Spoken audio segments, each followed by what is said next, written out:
مفيش في مرة كده كنت مسافر الجونة ولا مرسى علم وانت معدي كده على طريق السخنة أو الزعفرانة أو راس غارب وشفت الشيء الغريب ده عمال يطلع ينزل يطلع ينزل؟ أحب أكد لك مليون في المية إن أنت أكيد شفت، بس أكيد كسلت تسأل هو ده بيعمل إيه، أو بمعنى أصح ما لقيتش الشخص الفاهم اللي تسأله الحاجة دي بتعمل إيه. من غير ما تسأل يا صديقي أنا جاي أحكي لك الحكاية من البداية. عشان تطلع بترول من تحت الأرض أنت محتاج حاجتين مهمين جدا. أول حاجة محتاج تجيب شركة استكشافات عشان الأول تعمل لك تنقيب عن البترول وتشوف الأرض دي تقدر تطلع منها بترول ولا لا. فتيجي شركة استكشافات تعمل الاستكشافات بتاعتها والتنقيب بتاعها لغاية لما تقول لك إن شاء الله بإذن المولى عز وجل الحتة دي ممكن يطلع تحتيها بترول. يجي بعد كده دور شركة الحفر، تروح جايبة البريمة بتاعتها والعمال بتاعتها والعدة والناس والحبايب وتيجي تروح جاية حفرة في البير. تقعد تحفر تحفر تحفر لغاية لما تقول لك الحمد لله احنا وصلنا كده للبير. بتقوم فاتحة لك فتحتين في البير. الفتحة الأولى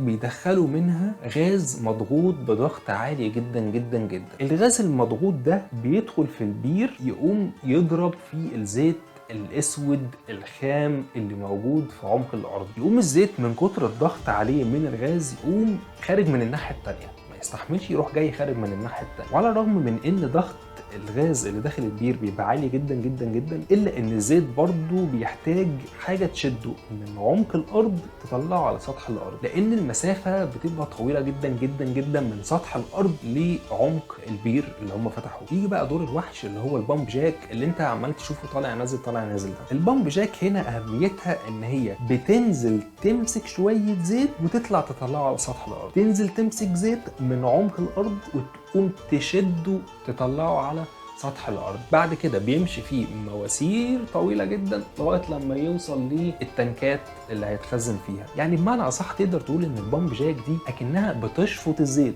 من باطن الارض من البير عشان تطلعه على سطح الارض. بس كده يا باشا.